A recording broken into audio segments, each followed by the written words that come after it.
nome pode ser riscado do livro da vida? Não, não pode ser riscado do livro da vida. Isso porque o livro da vida foi escrito, os crentes foram escolhidos antes mesmo de nós existirmos. Então, nos planos soberanos de Deus, Deus escreve a caneta, Deus não escreve a lápis, e não tem uma borracha ali do lado.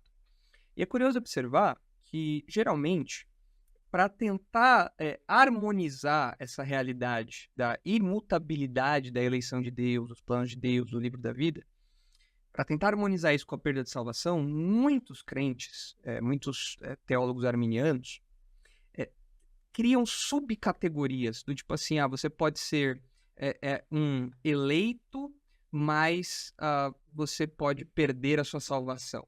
Você pode ser salvo sem ser um eleito. Coisas assim, combinações assim. Não sei qual a posição do Gabriel quanto a isso. Mas eu já ouvi posições que eu fiquei de cabelo em pé. Falei, nossa, mas como assim pode acontecer um negócio desse? Então tem subcategorias disso. Então tem um livro da vida que a página pode ser rasgada, tem um livro da vida que não. Tem aqueles que entram no livro da vida de susto, né? Opa, ó, esqueci o camarada aqui, tem que colocar ele ali, né? Como que funciona isso? Então não pode ser registrado, apagado, né? Aquilo que foi registrado no livro da vida, não pode ser. O autor do Apocalipse, João, deixa claro que aqueles que estão no livro da vida serão salvos, aqueles que não estão perdidos. Então, não tem como ser apagado. Não dá. É um registro eterno, que certamente acompanhará todos os crentes. Gabriel, pode ou não pode?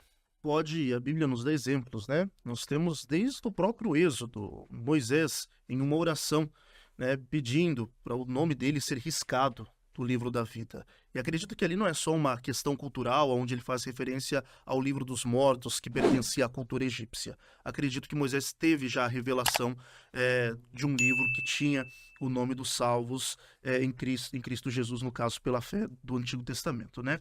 Quando nós olhamos para o livro do Apocalipse, aí é que nós temos advertências vindas do próprio Jesus, desde o capítulo de número 2, versículo de número 5, aonde ele aconselha a igreja de Éfeso: lembra-te, pois, de onde caíste, arrependa-te, pratique as primeiras obras, quando não, brevemente te virei e tirarei do seu lugar o teu castiçal, se não te arrependeres. Ainda assim, no capítulo de número 3, versículo de número 5, nós temos mais uma fala de nosso Senhor e Salvador Jesus Cristo, que diz: o que vencer será vestido de vestes brancas, de maneira nenhuma arriscarei o seu nome do livro da vida e confessarei o seu nome diante do meu Pai, ou seja, ele está dizendo o que vencer. O que não vencer, que pode ser o que se apostatar, o que se afastar da fé, o nome não estará escrito. Então há possibilidade do nome ser riscado, sim, do livro da vida. Nós temos ainda outra referência, possivelmente, que faça alusão à perda da salvação, ainda no capítulo 3, versículo de número 11,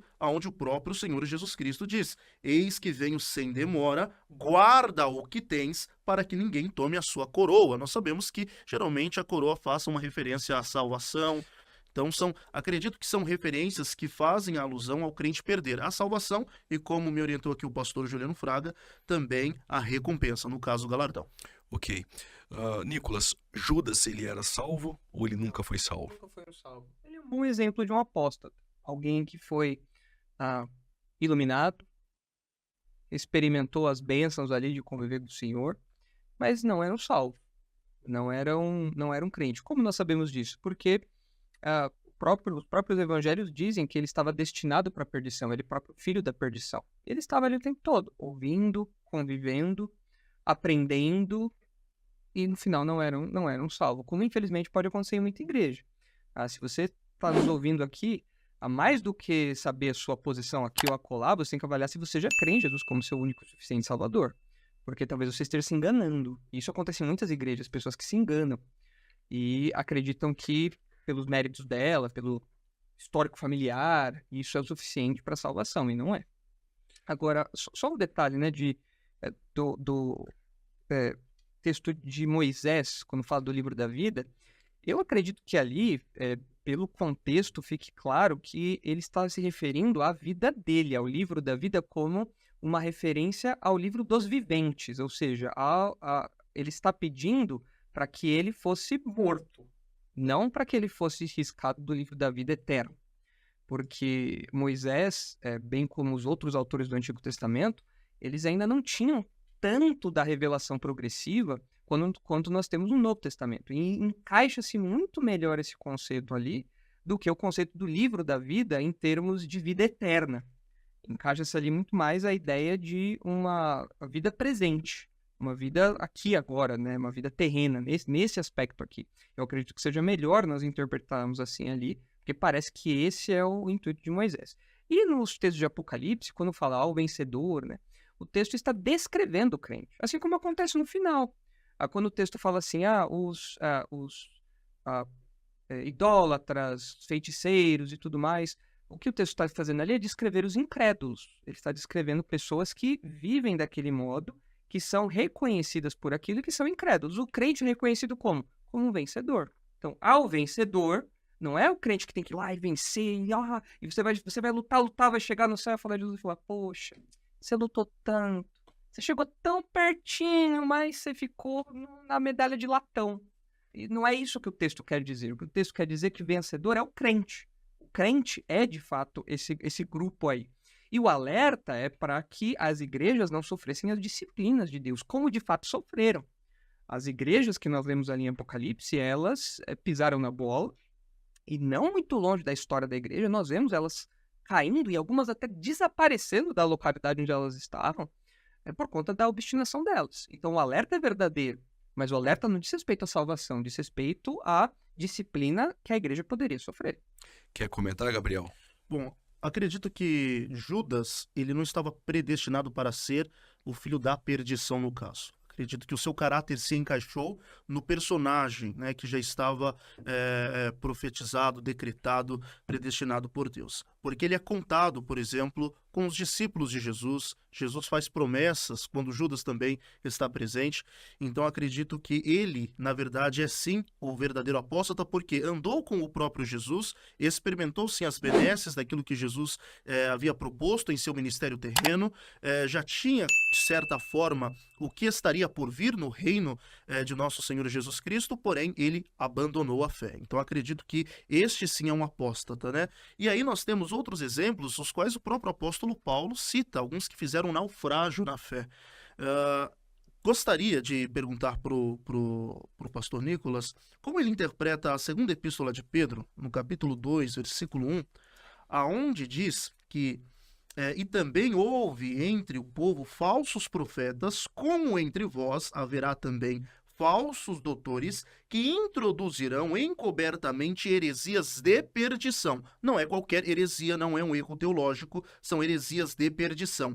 E negarão o Senhor que os resgatou. A mesma palavra que aparece aqui para o resgate é a mesma que Paulo vai falar dos crentes resgatados em Cristo Jesus. Então não pode ser que eles foram falsamente resgatados por Cristo Jesus. O texto aqui é claro, né? Negarão o Senhor que os resgatou, trazendo sobre si mesmos repentina perdição. Gostaria de saber qual que é o seu comentário e interpretação sobre esse texto. De novo, né? A gente tem que tomar cuidado, como o Gabriel bem comentou, para não colocar teologia de um autor em outro, sem fazer os devidos apontamentos, devidos cuidados, né? E isso a gente aplica na interpretação das palavras também. Quando a gente lê aí no texto, né, o resgatou, né, o Senhor que os resgatou, você fala, pronto, os caras eram crentes. Resgate tem a ver com salvação, né? Não tem jeito. Eles eram crentes que perderam a sua salvação. Mas, na verdade, se nós olharmos o versículo 20, a gente entende o que é essa salvação, ou esse resgate, por assim dizer. Que o texto usa aqui, né? Versículo 20, 2 Pedro 2,20. Portanto, se depois de terem escapado das contaminações do mundo mediante o conhecimento do Senhor e Salvador Jesus Cristo, se deixam enredar de novo e são vencidos, tornou-se o seu último estado pior do que o primeiro. Pois melhor lhes fora nunca tivessem conhecido o caminho da justiça do que após conhecê-lo, volverem para trás, apartando-se do santo mandamento que lhes fora dado. Com eles aconteceu o que diz certo adágio verdadeiro: o cão voltou ao seu próprio vômito e a porca lavada voltou a revolver-se no lamaçal. É evidente que Pedro está falando aqui sobre comportamento moral. Então, o que é resgatar ali? É você, durante um tempo, você estar afastado de um comportamento imoral. como acontece com muitos falsos mestres, muitos falsos crentes dentro da igreja. São pessoas que são afastadas, são pessoas que largam a bebida, são pessoas que largam a fornicação, são pessoas que largam o adultério, e elas têm ali uma repaginada na vida. Só que no final das contas você vê que era apenas uma pintura. Era um tapa, como a gente fala popularmente, né? Era um tapinha de tinta. Não era uma reforma estrutural, não é? A pessoa não tem um novo coração. Por isso, então, esses falsos mestres, eles, de fato, foram resgatados nesse sentido aqui. Foram resgatados disso aqui. Porque, assim, a gente tem que olhar a palavra ao que ela se refere. Por exemplo, você pode ser salvo da morte, você pode ser resgatado do inferno, você pode ser resgatado da imoralidade, você pode ser salvo da imoralidade. E aqui parece que o apóstolo Paulo está fazendo isso, e inclusive ele está aumentando, o apóstolo Pedro está fazendo isso, está aumentando o juízo desses homens. Olha só o nível que eles chegaram, olha o ponto que eles chegaram aqui. Uma outra possibilidade, mas essa talvez um pouco mais... eu não gosto muito dela, mas eu acho que ela pode encaixar aqui, é que Pedro está aplicando uma linguagem fenomenológica. O que é uma linguagem fenomenológica? É quando eu descrevo um evento a partir do meu ponto de vista. Quando eu digo, por exemplo, o sol se pôs. Não é o sol que se pôs, é a terra que deu uma volta, girou e tudo mais. Quando nós falamos os mortos como aqueles que dormem, são descrições que não refletem os fatos, mas as aparências. Por quê? Porque os mortos não estão dormindo. Mas eles estão ali numa posição que, para quem vê aquele fenômeno, parece que eles estão passando por aquilo. Pode ser que Pedro esteja falando isso. Olha, eles pareciam crentes. Os caras pareciam ter sido resgatados. Mas, no final das contas, eles não eram crentes como João, com o mesmo exemplo de João ali. Então, eu acredito que essa segunda explicação, ela seja um pouquinho limitada. Eu prefiro a primeira, mas é possível. Veja, existem duas explicações possíveis e as duas mostram que não se tratam de crentes. E isso à luz do contexto e da interpretação, da hermenêutica normal ali do texto. É que quando nós fazemos uma análise da teologia petrina, em si, no capítulo de número 1 da primeira epístola, versículo 18, ele usa o mesmo termo para fazer referência aos que foram resgatados por nosso Senhor e Salvador Jesus Cristo, dizendo, sabendo que não foi com coisas corruptíveis, como prata ou ouro, que fostes resgatados da vossa maneira de viver, que por tradição recebestes de vossos pais. No versículo de número 19 ainda, ele dá continuidade, dizendo... Só é importante dizer que as palavras ali são diferentes. Apesar da tradução ser igual, os termos são diferentes. No original você diz. São diferentes. Mas, de qualquer modo, o que você está dizendo é o conceito. Sim, o conceito sim é o mesmo. Exato. No capítulo 2, versos 2, é agorazo. É comprar. E em 1 Pedro é litrol. Ok.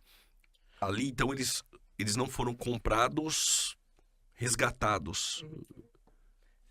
Como eu mencionei, né? Seria ou uma linguagem fenomenológica, Ok. ou um resgate, uma retirada assim, de uma imoralidade. Continua, Gabriel. É que a ideia do agorazo é a ideia de comprar mesmo, né? Se eu estiver errado, por favor, me corrija. É isso. Ou seja, quem nos comprou, quem tem o poder de comprar, é o Senhor Jesus Cristo, entende? Ele nos comprou, né? Conforme diz diversos textos bíblicos. E ainda, falando acerca do conceito em si, e não das palavras etimologicamente falando, ele diz, mas com precioso sangue de Cristo, como de um cordeiro imaculado e incontaminado. Então, acredito que ali não faça referência somente a pessoas que estavam vivendo uma questão de imoralidade. São pessoas que realmente, falsos mestres, que estavam introduzindo heresias de perdição, e há essa advertência, que eles iriam negar o Senhor que os resgatou. Ali, ao meu ver, o texto é claro.